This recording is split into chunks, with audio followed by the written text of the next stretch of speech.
certification. So if everybody could, if you want to come in closer, sit down.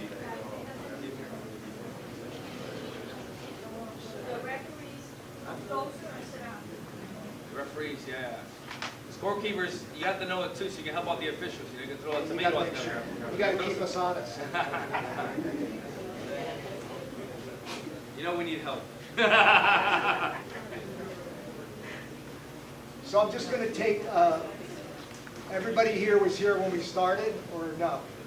So we're going to start, let's just start from the beginning. My name is Dave Scalar. I'm the Executive Director of Kick USA, which is Kids in Competition Karate. If you don't know who that is, we do kids 17 and under is really what we do, like Little League of the martial arts. And you all know Jeremy from Blitz. We created something called USA Sport Karate. The idea being is that we can operate under one consistent set of rules, referees looking exactly the same, scorekeepers looking exactly the same, coaches' shirts will be the same. If someone gets a coach's shirt at the first tournament, it's good for Blitz, it's good for Kick.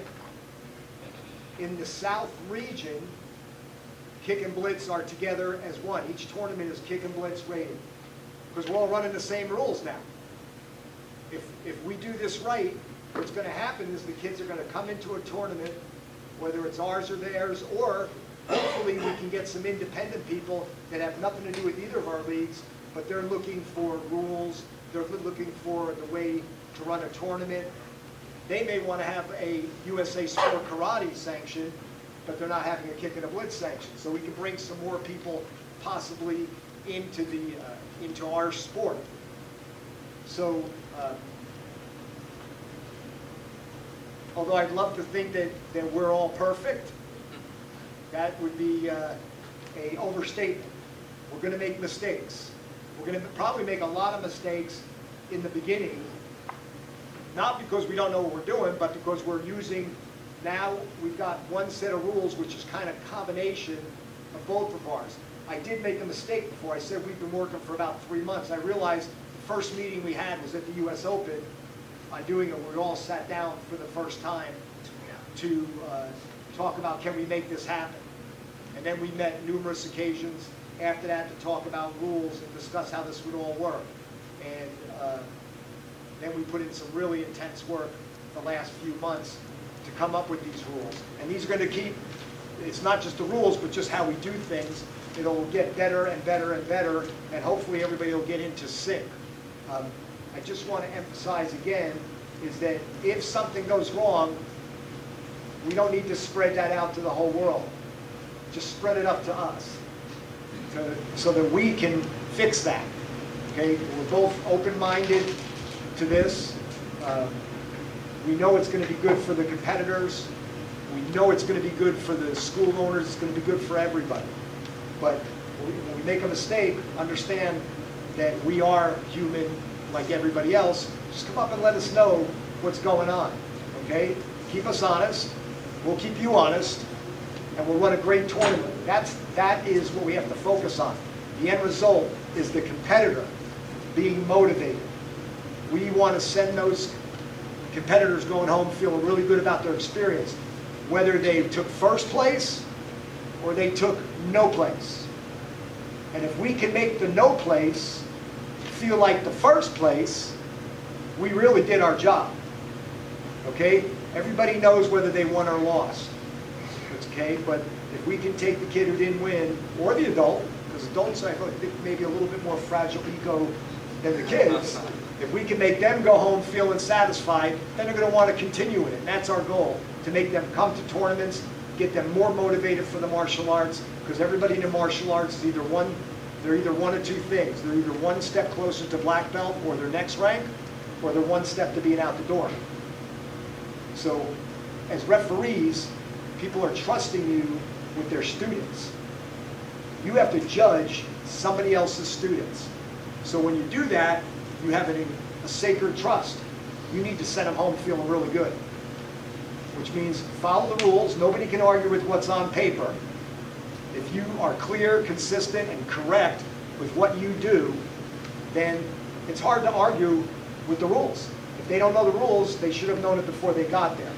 With that said, we're going to give you some bullet points. These are going to be on the back of all the scoreboards. These bullet points is a summary of the rules that you should go over before starting any division. This will hopefully prevent any issues because you're going to let them know a little bit of what those rules are, and that'll help them to know they're in the right division.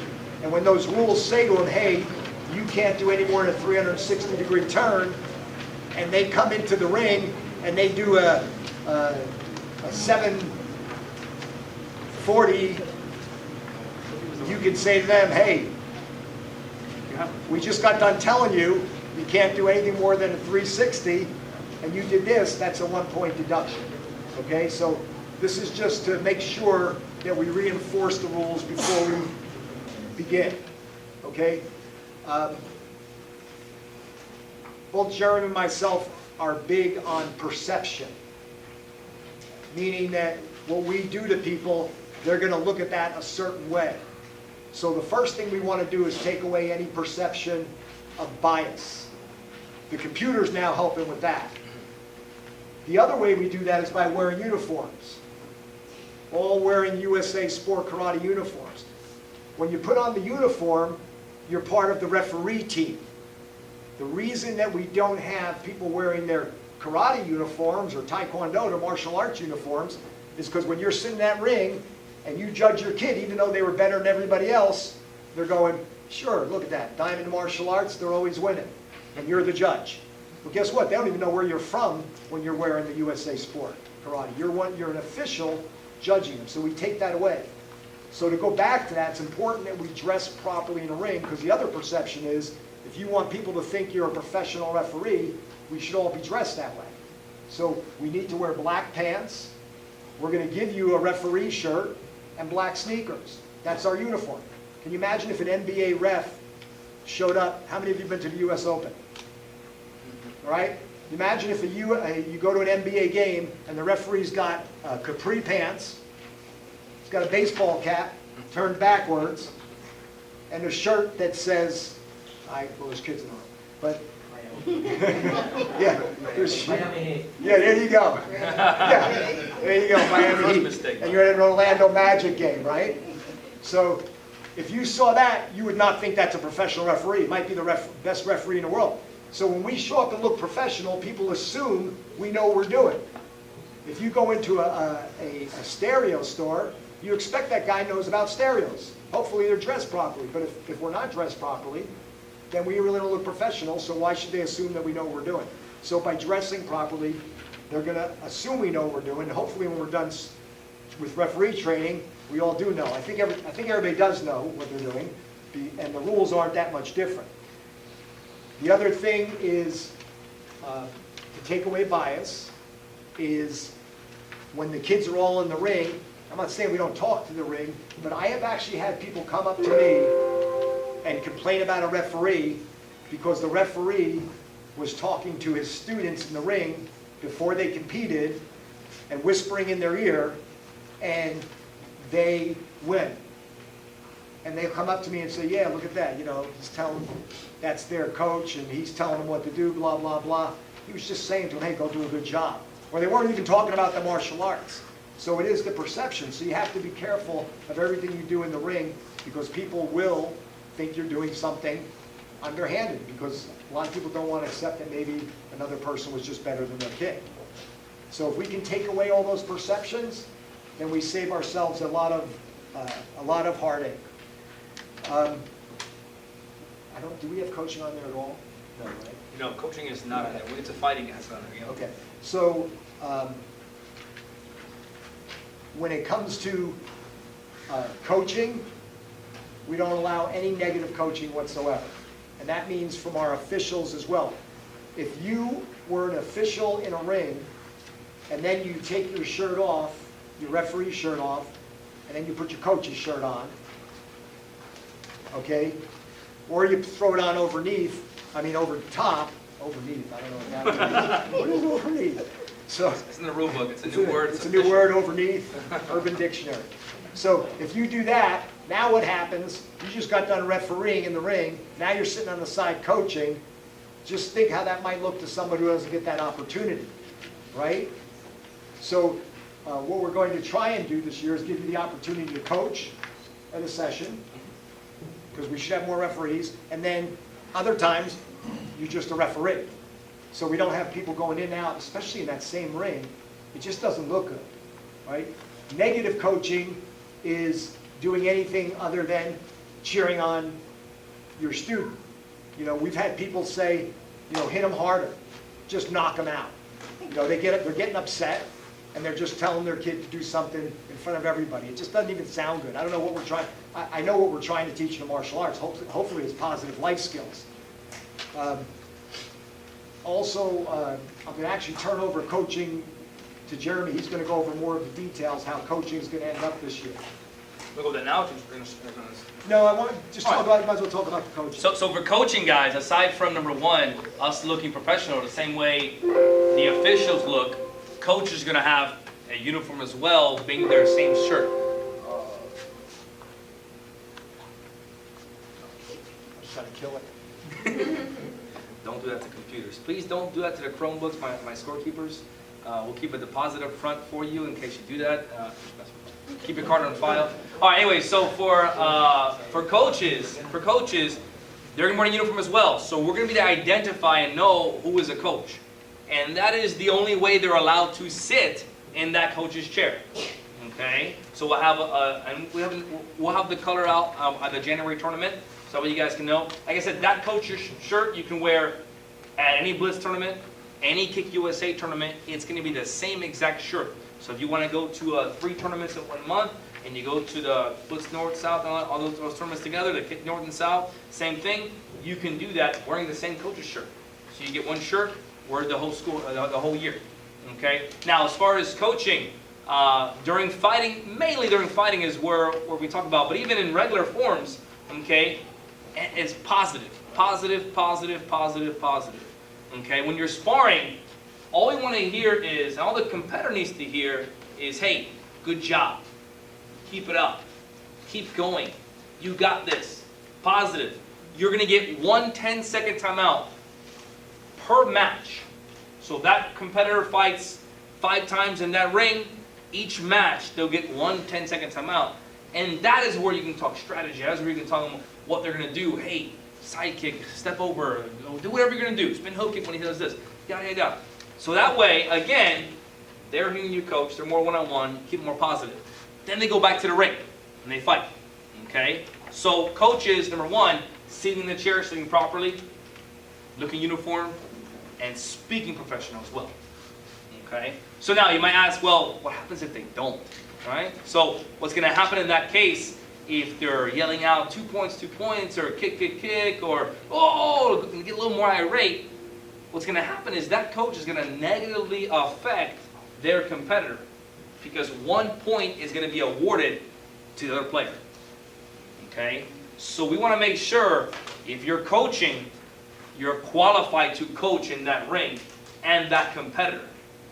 Okay? Because I could affect the player. At what discretion? Say again? At what discretion? What do you mean? How rowdy is this person got? No rowdy. No rowdy. So sit in the chair. I mean, you can't say anything but. All you can do is good job, keep it going, all positive.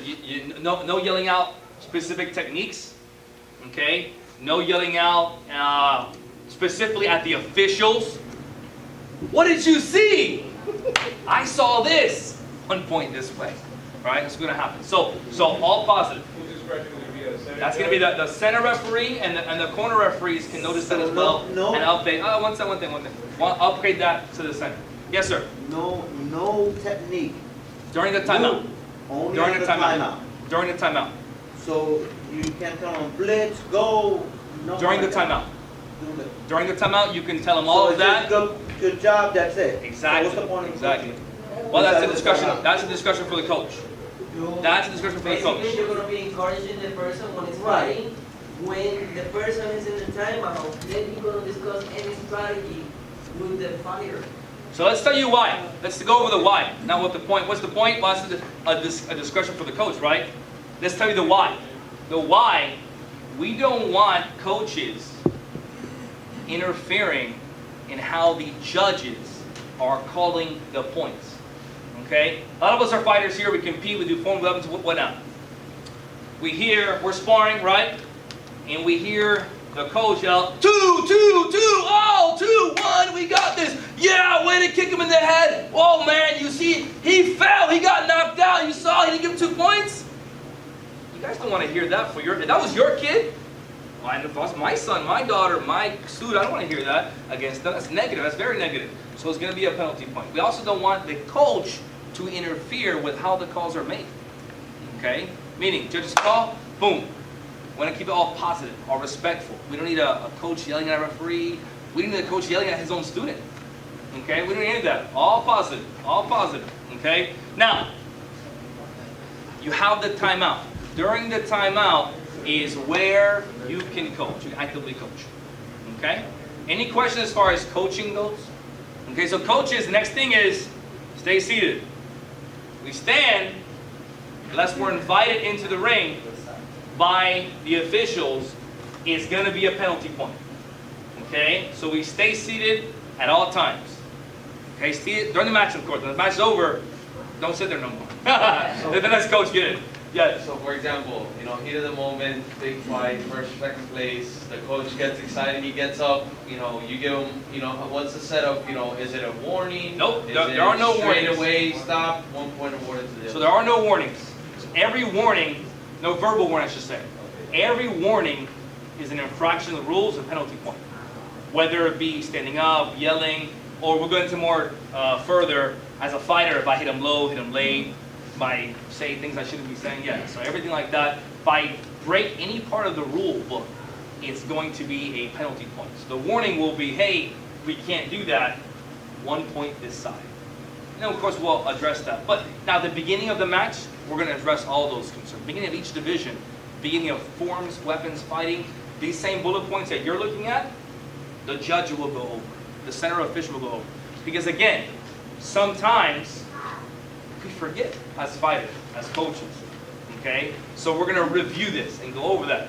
But I encourage us back in our school, same thing, to do the same thing. If we're fighting the same way at the school, if we're during team practice and we're training our coaches and our fighters, if we practice that way, they're going to perform that way. Okay? That's the biggest thing. Okay? If he and I are sparring and she's yelling at me, she's my coach example, take his face off! Alright? I don't know, oh man, that kick, you rocked this. I mean, that's gonna, perception, right? Perception is gonna say, well, if she can do it in the school, why can't you do it in the tournament? And she's gonna affect the way the outcome of that match. Okay, I might be the better fighter in that day, but her actions are gonna result in penalty points for it. Okay? Again, all positive, guys. Ideas for positive coaching to the competitors. Yes, sir? That also will go to remove everybody around the ring. Yes, sir. Because the problem is, sometimes coach, say, when you hear 20 people saying and stuff around, take this off, or whatever. And as a fighter, I'm like, I can't hear what's going on. I want to hear my coach. I want to understand my coach, not understand anything else. See anything else? You're gonna force that, nobody around the ring. Yeah, so the center referee, the corner referees, and the coordinator, okay, are going to be doing all of that. Okay? One coach. So what this means, let me go, I'll tell you right now, you're next. One coach, the extent will be not 2 people around that chair, 1 person. That person needs to be the only coach. If I'm standing there and another person is standing there, then that's 2 coaches. That becomes a penalty. We don't need that rowdiness. Sitting there, sorry, you're sitting there, you're right, sitting there. Because then, now again, perception. Okay? Imagine a little 6-year-old, he's fighting, he looks across the room, he's fighting his opponent, and then he sees 4 adults, 4 big guys. That's kind of scary if you're because they're standing up, right? I want to be able to fight you, not really you, if you hurt me, but just that person. All right, go ahead. So that's just for coaches and whatnot. How about the parents? Parents are going to have awesome chairs, Oh, we're not. and they are called bleachers. All right, they are the best seats in the house. Guess what? They have stadium-style seating, all right? They are nice and warm for you, all right? No one will be in your way. You will have the best view of the house, all right? So, yes, parents must be. But, Can I sum up that for a second? Yeah, go ahead. Can you imagine a football game where all the spectators are standing in the huddle, right, around their kids going, come on, man, you can do that. Go, go. We're the only sport where everybody who spectates thinks they can be in the competition field. And it's really hard for everybody to do their job when that's happening. But let's go on to the point. What if she says, I'm going to be brave. I'm going to do it. I'm going to be on the floor. Guys, so realistically, we want competitors to win, perform, compete, have fun, and lose on their own. We want their result of their hard work in the gym, in the schools, at the tournaments to reflect on their scores and their performance. We don't want the coaches or the parents' lack of discipline and lack of following the rules to affect the player. Let the player play. Let them do what you train them to do. You train them to kick and punch, let them do it. Okay? That was a question. Yes, ma'am. As a scorekeeper also, because we also manage the timeouts. Mhm. We still doing one timeout for each competitor? One timeout, each That's- competitor, each Per match. match. Per match. Mhm. Yep. Yes, ma'am. Just that I observed in the past, some tournaments, parents don't speak English, much English, some of them. Mhm. So how would they know beforehand not to be on the floor? So, As a scorekeeper, I've seen they surround the table or they surround the ring and you're trying to tell them, you Yeah, gotta back up a little bit. And they're like, speaking no English, no I offense, think they're doing sorry, it on purpose. But But I no, think no. so. Two ways. Number one, let's backtrack. Number one, that gets solved back at everyone's school in here. Okay? We have some promoters in here. You'll be going and visiting schools. That gets solved at them teaching that school owner. It's a culture, right? It's a culture. Chances are it's probably done in the school as well. It's a culture. We changed this culture. But now back at the tournament, that happens, and you're a scorekeeper or you're a court, whatever you are, you're telling them, hey, we cannot be there. No. Okay, time. Send a referee. Mr. Hector, can you help me out, please? None of these people, and he'll notice it probably too. And now if you tell him and he tell him, and he speaks perfect Spanish, by the way. So he'll be to help out, or anyone, okay? Because at the end of the day, we all understand sign language. All right, so you can always guide them that way, okay? But no, we're here to help you. We're here to help you. So you're gonna have, we're gonna get into. That's funny. We're gonna be all into this, but we're gonna have different shirts for different roles, okay? Coordinators, center referees, chief centers, announcer centers, our corner referees, our scorekeepers. Those are the only competitors. The only people who should be on the floor. Okay, so you can always get, let's say you're a center referee, he's busy or he's not listening to you, whatever, get one of the coordinators. Because you're going to have a coordinator per 2 rings. And they'll help, yeah. So you're going to have a designated coordinator and say, hey, Miss Rita or hey, Miss Vivian, can you help me out real quick? It's hard for me to do my scorekeeping position here when I have 5 parents behind me just on me. We're going to help you out. Okay? All right. And I think I was just a couple other hands up for coaching. For coaching. Moving on. All right, perfect. So we're going to move on. So the other thing is there's going to be a physical, there'll be, we put up poles with tape to designate that this is the competition. There'll be caution tape up on each side. I mean, not that you can't just walk underneath it. I know they still do it, but at the end of the day, at least it gives them a visual. So, real quick, dress in proper uniform. Can't coach with your referee shirt, for sure. Don't fraternize with the students in the ring that you're judging with because it could be perceived as bias. Don't enter a ring that you're not judging in unless there's an injury or you're asked. Just because you're a referee doesn't give you the opportunity to just barge into any ring you want and upset the apple cart. You got to follow the same rules. This is just to tell you that you can't be standing around the rings just the one coach. No negative coaching is allowed. I know we've never seen any of this happen at any tournament. All right, let's go to the next slide. How do I move this? Because I did it. Okay. So, we already went over the scorekeeping roles. We're gonna have, the ring table score is no longer a factor. That's gonna be, you didn't catch that. That's gonna be an info table. At the entrance to the tournament, when we used to use scorecards, we had what was called a ring table. We don't need that anymore. That's gonna become an info table at every tournament, so that people have a place to come to ask questions about, okay, what time's my kid competing? What ring is he in? Or even if there's a mistake, they can go to that table and get it fixed. So hopefully you can nip a lot of things right up front when they first walk in. We're going to have event coordinators, though at the kickoff, there's going to be one coordinator for every 2 rings. So they're going to be people that are going to help the scorekeepers make sure that everybody's lined up properly, everybody's there. If you have any questions about the computer, they're going to help you with that. Back to coaching for a second. So if you do have a problem with coaching, if you do get really excited, and you do want to jump up in the air, but you know you shouldn't, just raise your hand and say, I'm calling for arbitration.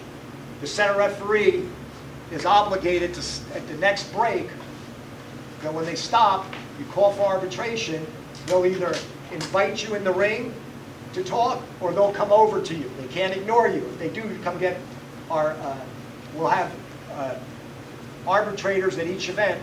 The center referee can arbitrate first. So he or she can come up to you and you can talk about it. If you're right, you're right. If you're not, they'll tell you, well, that's not the case, here's the rule, blah, blah, blah. And if you're still not satisfied, then they can go get one of the arbitrators. At this tournament, the arbitrators will be Murray Lamb and Mr. Herman Ross. Okay? You just get one of them, they're obligated to come over and listen to what you have to say. They're going to go by the rule book. Okay? The problem with the rule book is that there always comes up with these gray areas that come up, and that's how we keep modifying rules, because you guys all, not you guys, but coaches will bring it to our attention, hey, blah, blah, and then realize that's a little gray, okay, but we're going to stick by what's in writing. And that's what they're going to do. You may, at the end of the day, may not agree. You can agree to disagree, but when the decision's made, we're going to move on. Doesn't mean you'll be happy at the end of it, but we've got to move on. We can't hold up the ring for too long. So you go to the arbitrators, and just at all time, be aware of the spectator's perception of what you're doing. For example, you hold up your scorecard, your scoreboard, and it's 9.95. And you say, oh, wait a second. You erase it, you change it. I meant to put a 9.3. What does that look like?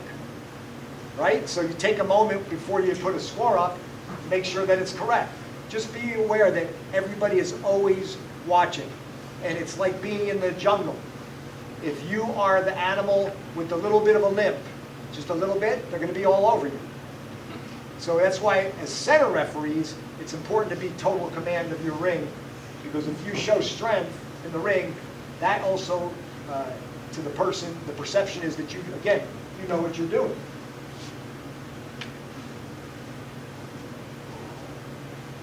So this is what I was talking about, the info table. It'll be located at the entrance to the rings. There'll be a break in the tape, and this is where we can correct or change divisions. We can verify assignments. We can verify schedule. They can ask us what time lunch will be served. I don't know. What's for dinner? So that's where all that happens, so we give them a logical place. Otherwise, you know they're going to ask every single person with one of these shirts on, which, by the way, this is not the shirt.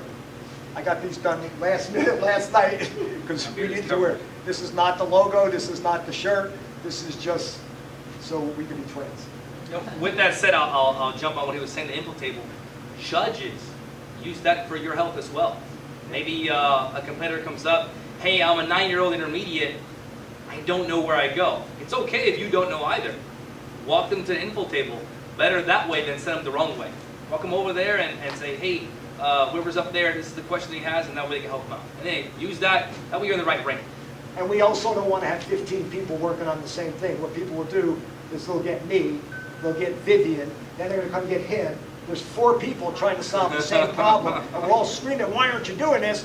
And they're all working on it. It's not productive. Okay? Although this system does not demand it, you literally can take one person to run this. we're gonna keep with 2 scorekeepers in the ring. One calls out the scores, the other one is working the computers and stuff. And also, we want to make sure that we've got a lot of people who've been helping out at the 2 different leagues. And I don't want to have to, I really don't want to keep saying 2 different leagues, because it's no longer us and them. It's really all of us kind of working together, even though we still do have our own events. We're working together. So it's not they or this. But at the end of the day, we have a lot of volunteers from both organizations. Somebody who's been helping us all this time, we're not going to need everybody, really, but we do need everybody. So we want to make sure everybody is included, and we're not going to take somebody who's helped us in the past and say, well, we don't need you now. Okay?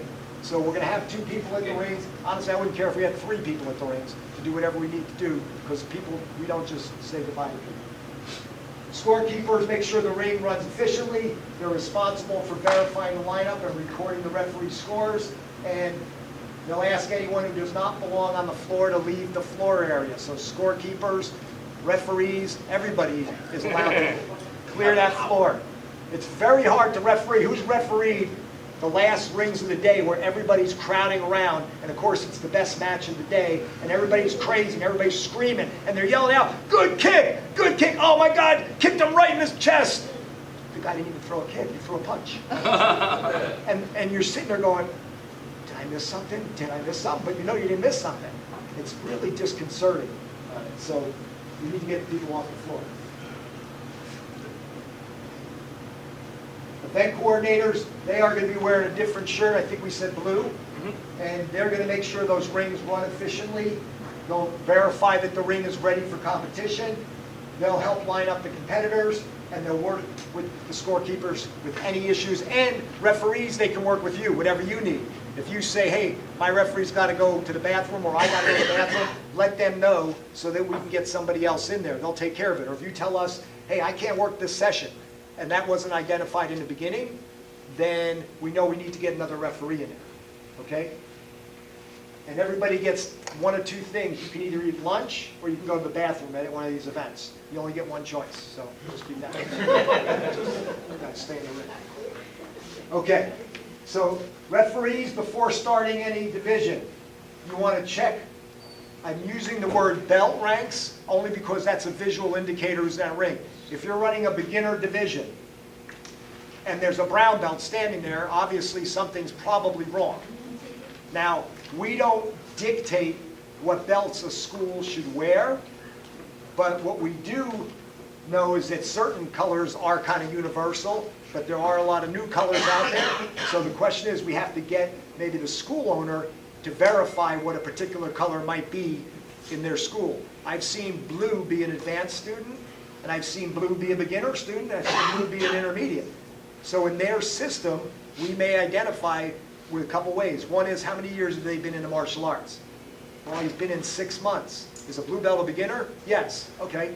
Then there's really not a problem with a blue belt in the beginner division. Brown belt's probably always going to be a problem.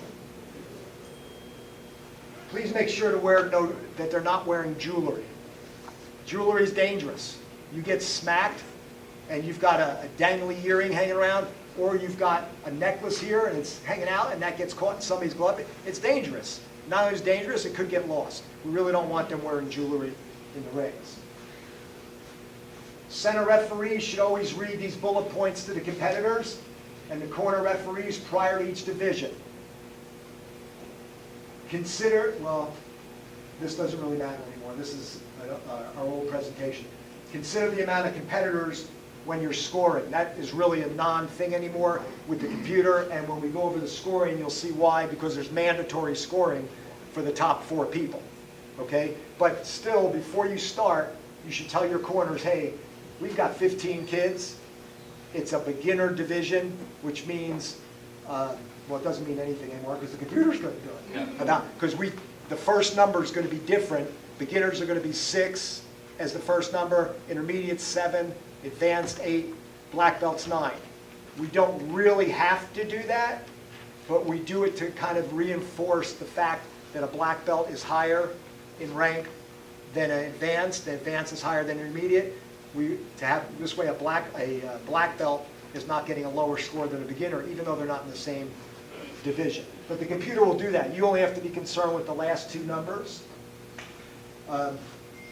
Check the weapons prior to starting division, meaning in a traditional division, they can't be using all these XMA weapons. But if they do use the weapon, it's a deduction. So the idea is we do not want to penalize kids. We really don't. So we have to identify that in the beginning, and if they don't have the right weapon, we'll loan them a weapon. We'll get them a weapon. We're not going to hold them back from competing. We just want to make sure they have the correct equipment in there. Also make sure that the weapon is in good shape. Also make sure if someone is doing a form, we don't want sharpened weapons flying around the ring. We've never had anybody cut with a weapon, but I've had a kid get hit in the eye with a bow. So it was horrible. But the kids, as a judge, I don't want a sharp weapon coming in my face. So just check the weapons and communicate with your scorekeepers. Make sure they're ready before the division begins. Scorekeepers, you're ready. Don't just get the kid up, first kid up, and the scorekeepers aren't even ready to go. Just communicate with them, make sure everything is good. Okay, any questions up to that point? Sir? Going back to the belts and the sparring, there's some cases where we see blue belt fighting yellow belt. We all know about blue belt should not be a beginner. Well, we don't know that a blue belt shouldn't be a beginner. We know that an intermediate student shouldn't be a beginner. I know schools that a blue belt is a beginner belt. So it's the school's ranking system. It's not universal anymore. In your system, a blue belt shouldn't be, but somebody else's could. I'm a traditional karate guy. We never had red belts for advanced students. The red belt was my grandmaster. He was a 10th Dan, he wore a red belt. So now, in a lot of schools though, red is now an advanced belt. So we really don't know what their belt is. With that said, we didn't actually talk about this, so this is something we may still be discussed. We came up with a system of competition belts. That says completion belts. Competition belts. Those are belts that are completely ready for competition. So what we did, June 30th is the cutoff for the competitor's age and their belt rank. But this was designed, and I don't know that we're going to do this or not, so we got to still discuss this. You guys can weigh in on it too. Jump over that. We can jump over it, but this was designed so that we wouldn't have those perception issues. We came up with competition belt colors. It didn't really matter what you were wearing in your school so much, but if you're going to step into a beginner ring, because of that, people think certain ranks are certain ranks. If in your school a green belt is a beginner, well, we really don't want a green belt being in that beginner division if we can help, because it just doesn't look good. Somebody's going to say, what is a green belt doing in my kid's ring? He's a white belt. So that's what that was all about.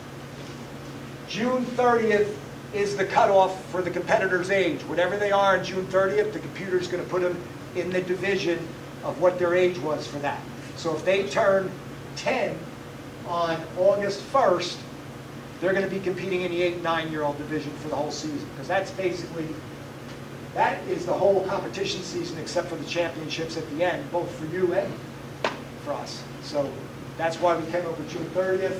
Same with experience level. We don't want people to hold off on promoting people, so they have to know that, hey, if Johnny is going to be a black belt in February, he should be competing as a black belt at the beginning of the year. Just start a black belt. A higher rank, a lower rank, if they want to move up to a higher rank and compete, they can never go back, but they can do that. What can happen is a higher rank going down to a lower rank. Okay? Question, go ahead. Let's say you're in a coach's position, Right. and like you said, there's a kid with a blue belt in the beginner division, and you, as a martial arts instructor, can tell they're not at a beginner's level division. Would you call that as an arbitration? Yeah, you can call this an arbitration. And you don't have to confront the coach. You don't have to coach the other person. You don't have to confront. What we'll do is we'll investigate. We'll find the instructor. What is a blue belt? Yeah, because How- I'm saying, I've seen, for example, Oh, yeah. you know, oh, he's not ready for advanced division, so just put him into intermediate. Yeah, no, no. You know. So what the next question is, we ask them, how many years has he been in the martial arts? 2. A beginner should be a year or less, okay? And even if, I'm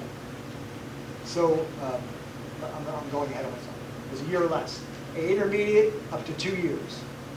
Advanced, over 2 years. And of course, if you're wearing a black belt, don't come to us because we'll say you're not ready for the black belt division. But it happens all the time. My kid just got his black belt. He has to compete in that?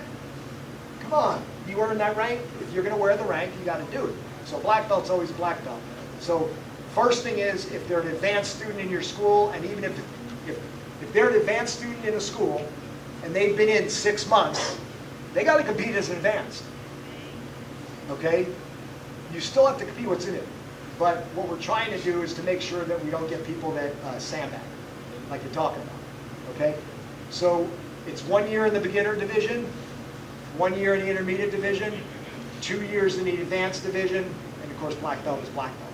So this way, we all know that kids, even regardless of the belt color, become more and more proficient. If a kid's competing constantly, all martial artists are not created equal. Just because you put the belt on doesn't mean you're at that level. So as their proficiency and competition increases, this makes them move up, not just because of the belt. We still will do the bump ups students from one division. From what divisions? From, they say we have an advance, but we don't have nobody in advance. If we decided we want to bump it, Or we will look at an They can exhibition. move up if they want, but they, we're not forcing them. we'll get back to that. We'll get back to you on that. There's still a couple of things. Each day we find something But new. going back to your question, coaches, don't feel wrong about asking those questions. Right. Right? It's not a bad thing. I always tell the coaches, it's better to ask ahead of time than wait until the division tournament is finished, and then you ask the question and you were right. Let's say you're, in that case, a blue belt was supposed to be intermediate, and now the division's finished. Your kid lost example. You know, we can't. The division's finished. We can fix it next tournament. We can't do anything will happen already. So ask the question ahead of time, and we will make sure we ask that coach. And we'll approach. Happens to me all the time. Happens to me all the time. We'll approach the coach. Hey, tell me your rank system. You know, and that way we know where they are. You know, example in my school, right? Green belt with a white stripe, it's beginner, right? But it's green belt, so it's perception. It's like, whoa, green belt's intermediate. It's all about the person's system, right? So we'll make sure, but don't feel you cannot ask. Use the information table, grab an arbitrator, and ask those questions before the division starts, especially before it's completed. Ask those questions, ask those questions, ask those questions. I know this, guys, because I know most of you guys know me, so I'm in the same boat. I'm a coach. Coach, a fighter, or a league, all those things. Your job as a coach is for your student, right? Just do whatever it takes for your student. So make sure you do that. Ask those questions. For me, and I know Mr. Sklar and Mr. Murray Lamb, Mr. Ross, never going to get offended by asking those questions. Okay? Because it's a good thing for you and it's a good thing for the league. Yeah, and if somebody doesn't want to listen to what you have to say, then you go get somebody else. Yeah. Question? So you get a student who's wearing a blue belt, and he's fighting a yellow belt. The yellow belt's been training for 2 years, and he kicks ass. The kid is amazing, but he took a year off and couldn't even test for X reason. So why is it going to be an arbitrator's decision to move the kid up to an intermediate division? That's not an arbitrator decision. If we find out that, I'll move the kid up. I do it all year long. I got people that I know, I'll look at the kid and I say, wait a second, he was in the beginner division last year. He's been in the martial arts for 2 years. You got to move up to intermediate. Or I do it all the time, move people up. If they're supposed to be in a higher division, I do it. I don't have to ask permission. Or vice versa, the kid's been training for 6 months and he's just amazing. Well, You can move him up. You The coach, can move it. can move him up. He can stay a beginner. Okay. Let's say he's 6-month-year trainer. The other coach, he feels like my kid is way too good to be able to You get can it. ask the questions and we can investigate and we'll say, hey, Mr. Jose, how long has Johnny been training? Da da da. He's like, man, he just started in October. Cool. So all we can do is verify that you're telling him. We can't. I'm not going to say, hey, well, show me your agreements. At the end of Bring the up day, your billing system. No, we're going to go off that. we have to have, hopefully they have some honor, but if that boy has only been in 6 months for real, he gets to be in the beginner division. No, but a lot of kids are just athletic. They're just that much better. If I was the coach, and my kid, wasn't even in a competition, I'd probably say, come on, let's move it up. You can bump him up, but you gotta stay up. You can't go back. Yeah. So on going to that June 30th, and the kid is a beginner, he gets promoted, now he's an intermediate, but it's past June 30th now. For the championship, is he still gonna be wearing that green belt at the beginner's No, he belt should be wearing whatever belt he was wearing when he was competing. when he was competing? Right. We don't want him walking in with the new belt. We want him, he can still compete in the old division. In the old division? Yes. Because then that affects his points, right? Right, exactly. It loses points, basically. It won't Yeah. lose them, sorry. June, They just see, won't foul. the whole idea again with June is that it covers the biggest chunk of the season. And a lot of kids' ages will cover a lot of the kids' ages as well, so hopefully. So, I could see this happening because let's say they go to another event, but now they're in the intermediate with a green phone because the points doesn't Yeah. really matter. So, And then they come back over here wearing the orange belt. yeah, What are it's you already gonna do happened. then? It happens every year. It's Right. funny. I love to look on people's faces. There was a little boy at a tournament in September who competes with us as a intermediate student, and he came into a division as an intermediate because he wanted to compete against one boy in one thing, but he didn't want to fight with that boy, so he put his brown belt on. So I went up to the dad and I said, he can't come back in this tournament. I didn't change his points in our league, but I said in this tournament, he can't go back down to that division for anything. I said he's a brown belt. I said he can't. And the people's faces, when you got to just look at the parents' face when they know that you've seen their kid be a higher belt. But our rules allow that to happen as long as it happens after June 30th. The reason is there's only the championships. At the There's end. two events like Two that. events, so that way it's kind of good. Derek, question. Yeah, coming back to what you were saying, you said that you move up people, you move the students up, because they're yellow ball, they've been a yellow ball for a year or two. Why is it at the arbitrary discretion? Every school's not the same. Not every school tests every 3 months. Some schools test every 6 months, every year. So why is it at the arbitrary discretion, whether to move up or you've been a yellow ball for a year? Okay. It should be an intermediate. Okay, so there's a couple of things there. One is it's definitely not the arbitrator. That's something I can just do. Okay. I don't necessarily arbitrate the events, so I'm not saying that I'm the arbitrator. No, I know. Okay, so if it's not about the testing, we all know that kids who compete can get better at a much accelerated rate than a kid who's not competing. Competition, a lot of schools don't compete, but what they're missing is kids who compete stay in longer and they get better at the martial arts. They're exposed to all this, they're being pushed really hard. It may not be about the testing, it's about their proficiency in competition. So if a kid's been competing for a year and a half, that is not fair to the kid who is literally just a beginner in competition. So we move them up to the intermediate, and guess what? They always do really good.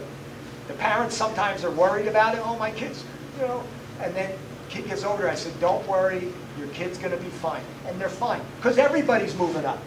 It's equal. It seems kind of hard because you got to keep track of all these kids. Like, okay, this guy's been competing for 6 months, but he disappeared for a while. Like, you got to keep track of everybody in your division, knowing like, okay, he competed for a year. Well, here's the deal.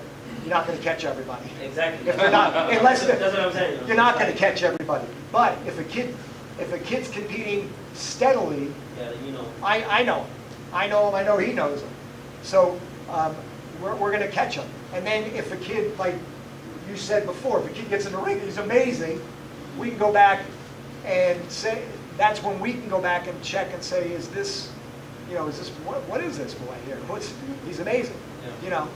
Well, he's been a year and a half, but he never tests or this or that. Well, we can say, well, he's got to be in the intermediate division. It could be amazing that he was training for All right, we're going to move on now. So back on to the next slide, the Murphy Gonzalez rule. Yeah. Disregard that comment. Okay. Please go ahead and scrub that comment from the video. Okay. Yes. So these scorings now, the only difference between I believe you guys just had 9, right? Yep. Okay, I'm sorry I said you guys, but this, the only reason that we don't do this, because it really doesn't mean anything, is just to enforce that this is a beginner, this is intermediate, advanced, and the black belts always have the highest score, even though they're not competing together. That's really it. The score, these are the numbers that matter right here. And really, the last digit is the one that matters, okay? The scoring is the same for all the divisions. Okay, I don't think this talks about mandatory scoring. Okay, so let's go back to that scoring. Let's go back to the scoring. So, 3 officials in the ring, there'll be 1 center. If you're an existing center, you will still be a center. There'll be black shirt centers, which we consider national referees. There'll be red shirts, which are center referees. And then corners are always going to be white shirts. Jeremy had said before, we call up everybody, and then they're brought back out to get their score. Your range is going to be from 9-1 to 9-9. Move the slide. Yeah. This is not a touch screen. So 9-1 to 9-9 will be the range. So judges have 4 mandatory scores so that we can truly pick our winner. We have had a lot less ties doing this. Whoever you deem to be the first place gets a 9-9. You can only give out 1 of them. Whoever gets second place gets a 9-8. You can only give out 1 of them.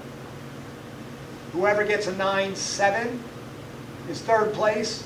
9-6 goes to your 4th place. If there's 10 kids in the ring, then they get the rest of the numbers.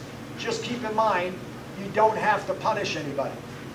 Okay, if our goal is to motivate people, and you give a whole bunch of kids 9-5, and then one kid just really wasn't all that good, and you give them a 9-1, or her a 9-1, how's that going to make them feel? You can give them 9-5, 4-3 is fine, if you have a lot of kids. But those scores could matter depending on what the other referees give.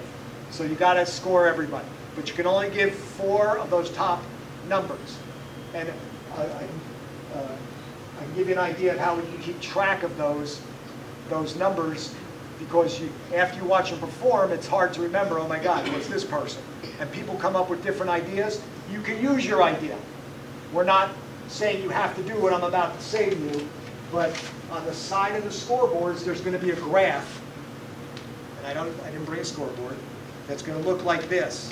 It's going to have 10 boxes, and this will be the competitor 1, 2, 3, 4, through whatever. The first person comes up, and you put a dot, 1 dot in their box. 1 dot is first place. The next person comes up, they're not as good as that person, they get 2 dots. The next person comes up and they blow both of those people away, that's okay.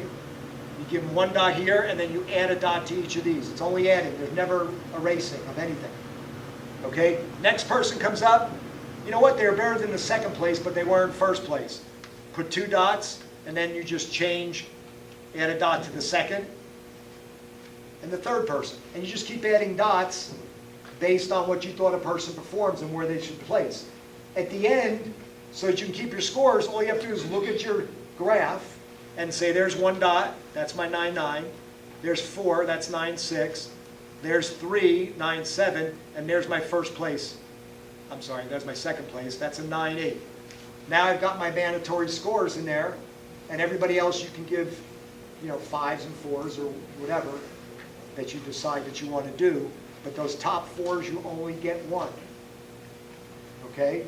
Does everybody kind of understand that? This is just a way to keep track of it. It's really simple. If you have some other method that's working for you, do it. That's fine. We don't mandate you have to keep track of the thing with dots. If you have something that works for you, use it. But there will be a graph on the scoreboard that helps you with that. Okay? We're good? Okay. for all the divisions, this will now happen at the end. So at the end, when they bring up each competitors, the center referee's going to yell judge's score. You're going to display them up to the score table and listen to what they say. If they're not saying it loud enough, ask them to talk up because it needs to match what's on here. Okay? I know when I write a 7, it looks like a 9. So just make sure that it's correct.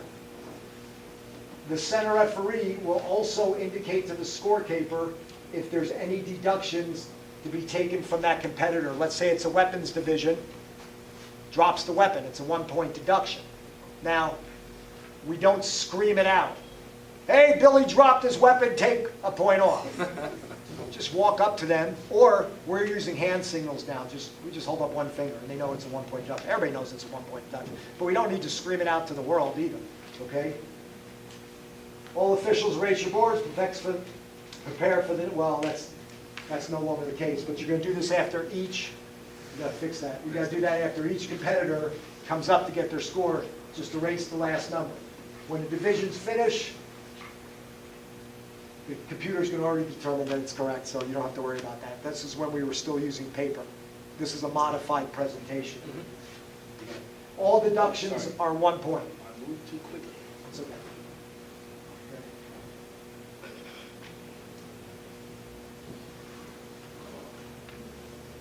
Traditional weapons. I'm making sure it's not too There's late. 5. So there you go. Perfect. So now on your bullet points, this is where the bullet points really come into play. The scoring and all that is on top. So for traditional weapons, we do not have any, actually I'll go right this way.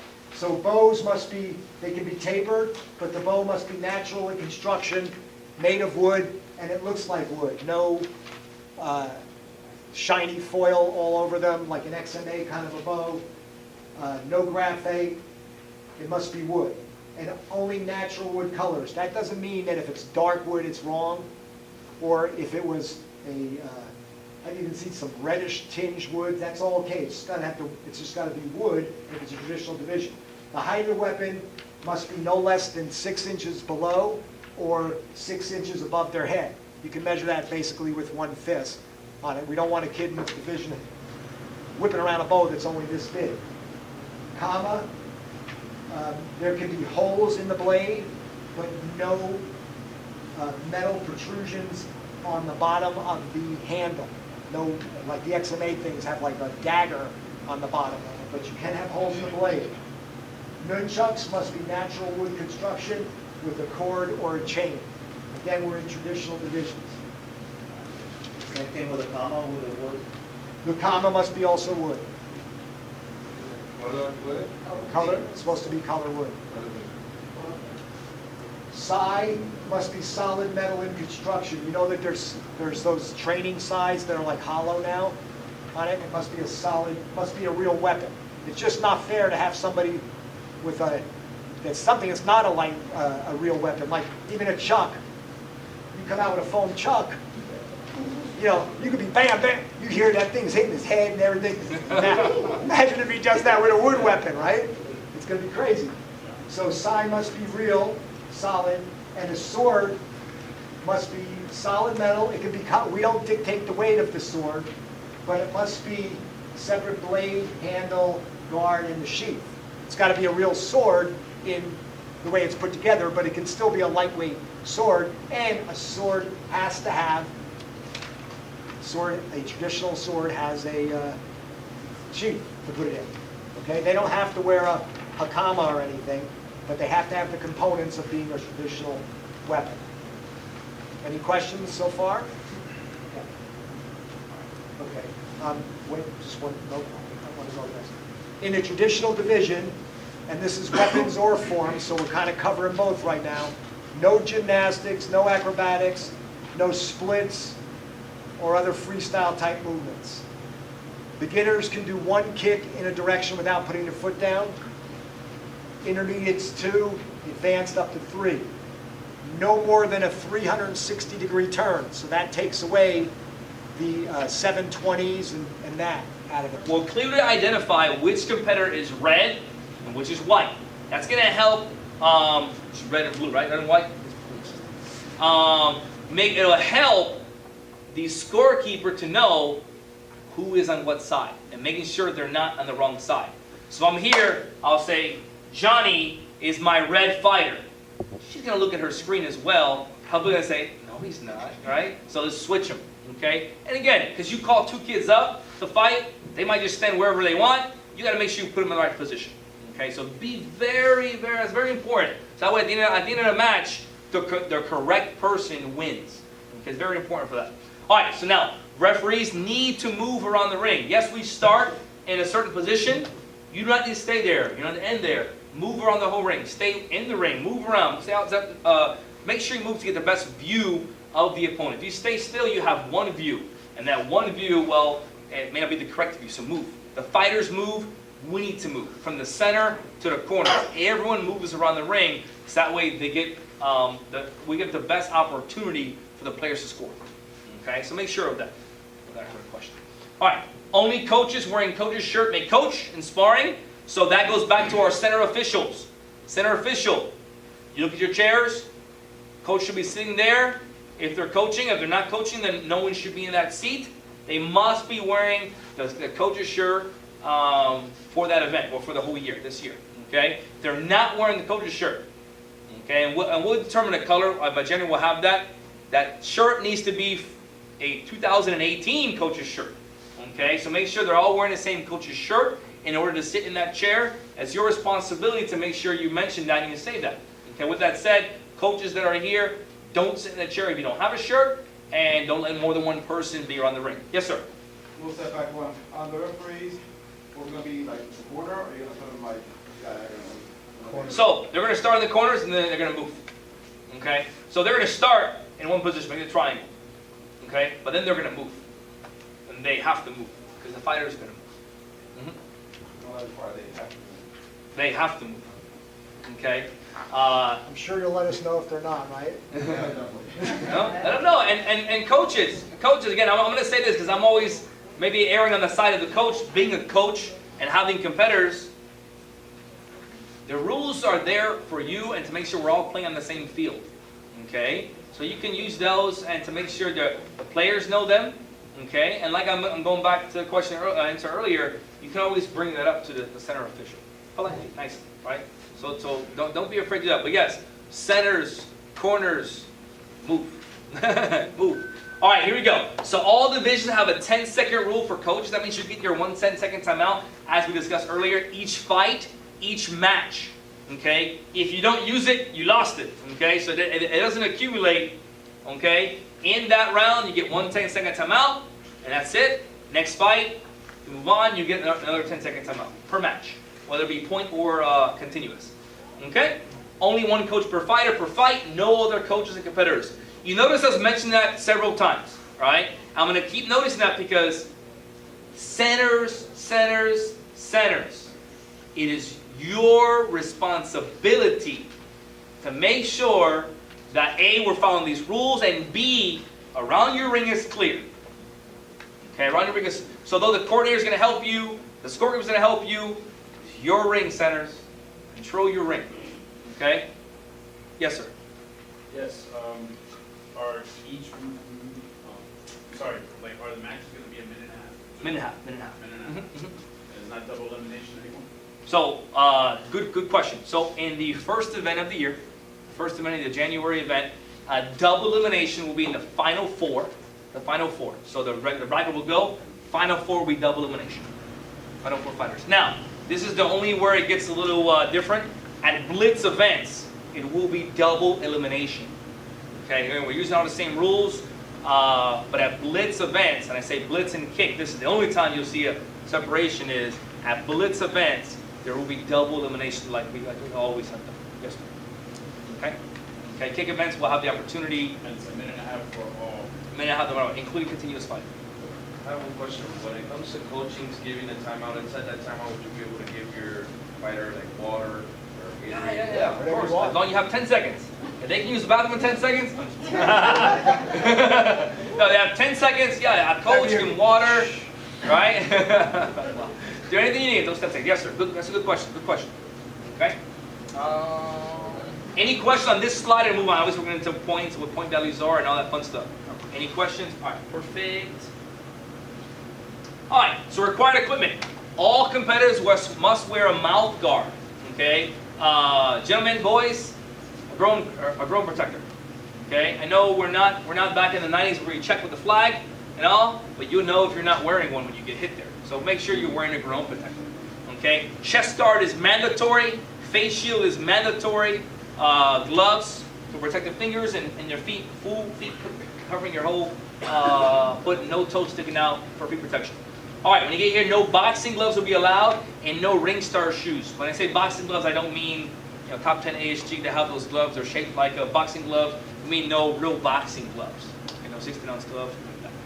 Okay, so make sure, guys, we are following 100% these rules. If you have any questions about the gear, I would ask ahead of time. Centers, corners, line your fighters up. When you line them up, have them show you their feet, their hands. That way, again, they're competing within the rules. That's number one. But number two, safety. Okay, we don't want anyone toe sticking out, so no one toe catches an eye, or we don't want their foot getting stuck in a face shield, right? So making sure it's proper. All right, yes. The chest protectors, can they be compression shirts with pads? Yeah, I think Century has one like that. Century sells a chest protector. Yes. As long as it's a chest protector, I know, like I said, Century has one. That's have thinner pads. Some have more pads. You can wear the first Taekwondo one. Yeah, as long as it's a chest protector, and that's no problem. Yep. I've seen some guards that it only covers the stomach, that doesn't work. It's got to be a chest protector. Mm-hmm. Doesn't have to be a huge one. As long as it fits within the rule. It also helps with creating a target for the referees. They know what they're looking for. Yep. Any more questions on required gear? This is big, guys. There are no ring star shoes. Obviously, guys, when we get to the tournament, we're always going to do our best. Coaches, we'll always do our best, officials, to get the child the gear they need. Okay? It's going to happen where a student who doesn't necessarily follow the specific league chooses to compete, and they're wearing the gear that's not within a rule book. We're going to do our best to get the competitor gear. Now, we'll do our best, meaning we're going to borrow from somebody if they allow us to. So it's better to come to the ring and to the meet ready to rock and roll with the proper gear. Okay? All right, so the corner referees, 2 referees will start the match in the corners facing the center referee, that we can see their points, see what they're calling. Okay? The center referee will be positioned in the middle of the ring when the fight starts, and will follow fighters around the ring to ensure their safety. Okay? So again, you're hearing the same thing. They're going to move. They're going to move. Okay? So as centers and corners, make sure the red fighter will be on the right side, white fighter will be on the left side. Okay? Identify them. Identify them as center referees so your scorekeeper knows. I cannot say how important that is for open communication to your scorekeepers. They're there to help you. They're one team. They're with you. Not only that, the fighters can know they're on the right side. Sometimes these kids come all this gear, you can't really see who they are. You just say, Johnny, Michael, fight, let's go. You gotta make sure Johnny knows it's on this side, Michael's on this side. Another way to help you out with that, look on the TV. The TV will have Johnny on the right side, Michael on the left side. And that way they know what side they're on. Okay? So use the technology for your advantage.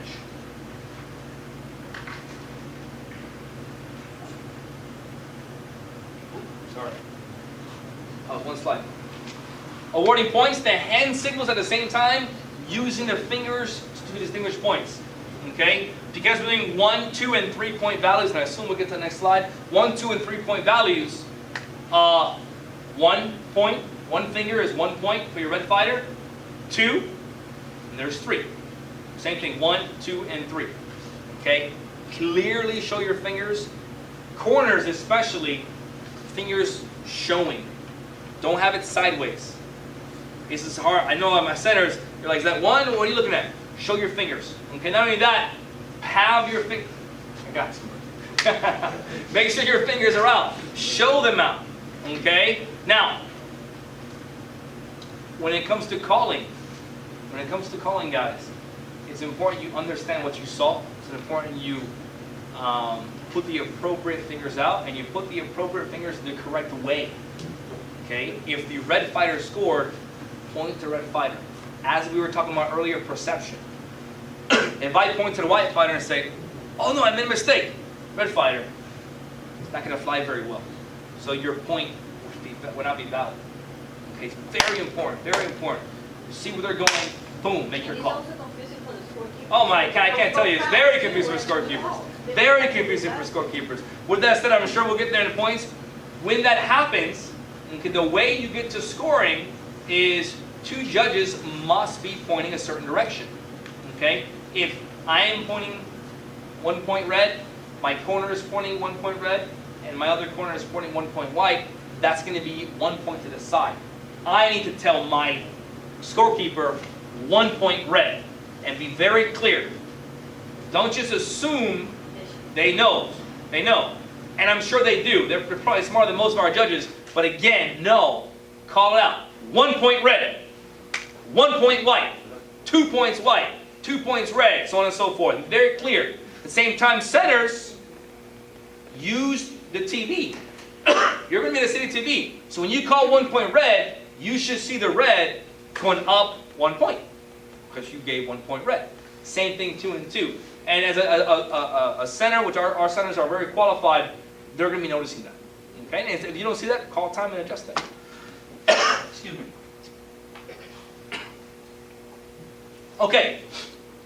All warnings equal 1 point to the opposing fighter. Okay, that's when you heard us mention earlier, there's no verbal warnings. Everything is going to be 1 point. So, warnings may be issued in the following way. First warning, point to the opposing player. If I make the offense, he's getting a point. Second warning, point to the opposing player. If I make another offense, he's getting a point. Third warning, the match is over. No matter, regardless what the score says, he's going to win. Okay? So make sure we understand the rules as a fighter, and then officials, make sure we understand those warnings as well. Yes, sir? That's disqualified for That match, that round. match or the That round. With that said, let's touch base on that real quick. For that match, any disqualification can be escalated. Okay? In terms of that, if I start using profane language and things like that, I'm probably going to ask to leave the tournament. I'm not probably, I'm going to be asked to leave the tournament. Okay? So make sure. Now, if I run out of bounds, right? If I jump on the floor to avoid contact, if I hit him low, unless I just squared him up and did it on purpose, which we like to say, I think that doesn't happen. Okay? For that match. So let's say in a double elimination bracket example, they can still come back and win the tournament. Yeah. Good question. Very good question. That has happened before. But warnings are only for that particular, do they reset after that match? Yes, sir. Yes, sir. So the next fight, it's 0 warnings, 0 points. And all timeouts back on the scoreboard. Good question. Good. The center does not need confirmation from corners to call a penalty and should not ask. Center officials, you see an infraction to the rule book, you see an infraction any type of way, stop, 1 point white. You've got to keep your kicks up. Let them know. Be verbal. Okay? If I'm a fighter, I want to know what the warning was for. What did I do? Okay? Chances are I'm going to know anyways, but I want to make sure we're clear. So be verbal. Let them know. Give the appropriate point. Okay? Penalties can be escalated to disqualification at any time, but need a confirmation from arbitrator. Okay? So what that means is, let's say late hits, malicious contact, anything like that. Okay? Me, the center, I can escalate. It's funny I said that, right? I can escalate any penalty point to disqualification, but I need to make sure the arbitrator is there. The arbitrator must confirm and agree with that decision before disqualifying. That's going to, again, more protection for you, the fighter, the coach, the official, making sure the arbitrator has a full picture of what's going on. Okay? And no center can just do that for no reason. Okay? 10-point spread win the match. 10-point spread meaning that one fighter has a 10-point advantage over the other fighter. 0 to 10, 1 to 11, 2 to 12, things like that. At the end of the day, if the time runs out, okay, and this person has more points, this person's going to win. Okay, so again, if it's 5-4, 90 seconds run out, this match wins. If the 10-point spread is not met. Ties, 30 seconds on the clock, first point wins. First clean point wins. Okay, so if there's a tie, then a match is 5-5, we fight. First point is going to win. Okay, if it's still a tie, then the person without warnings will win the match. Okay, so those warnings can affect you later in the line. Okay, so make sure, well, you follow the rule book, that doesn't happen. So center officials, you're going to be to know that. Scorekeepers, you'll be able to dictate that in the system. Okay, the warnings, the penalty points, something like that, so that way you can keep it all accumulating. Now, a question that came up before we started is, do all infractions build up in the same pot? Yes. Meaning, if I run out of bounds, if I hit him late, if I hit him too hard, if I hit him low, all of that is in one bin. Okay? So 1, 2, 3 strikes, you're out. It's not separate for boundary or separate for contact. It's all together. Okay? At the same time, guys, it's fighting. You're going to get hit. Okay? So make sure you call clean shots, but we don't want to call excessive force. Okay? Fighter gets hit, head rocks back, chances are it's excessive force. So you need to look at the whole picture, okay? When you're escalating those warnings, the calls to warnings, which is a penalty point. If they don't have any warnings after the 30 seconds pass. It's just sudden death. Huh? It's a sudden death. Sudden death. If nobody has any warnings, then it's just really a sudden death. First point wins.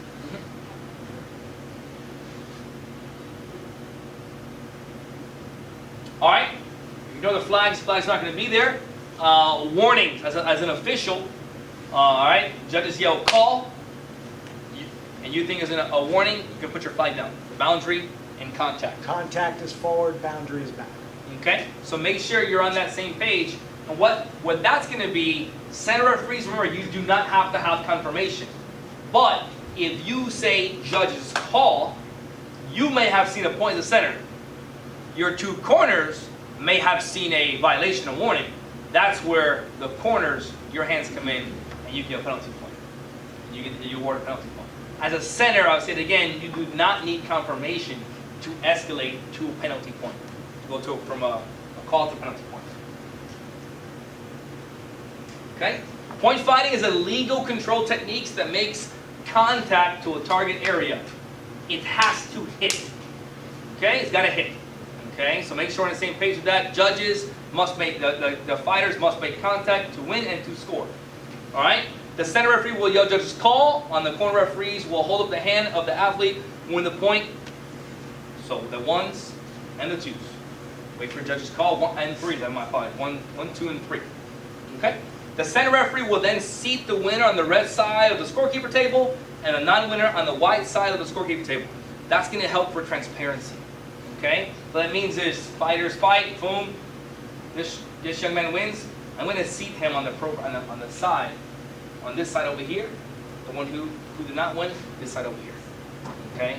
What that helps, number one, aside from the technology showing and flashing the person's name that they won, now you're putting the right side. At that time, coaches, if you feel for whatever reason, no, the point was given the wrong way, right? That's when you have to arbitrate, okay? Okay, like, and probably what happened on the last point is if it's 4-4. If it's 10-2, a point, you still got to arbitrate it, but again, it's 10-2. Okay, so make sure of that. We cannot arbitrate, breaking things.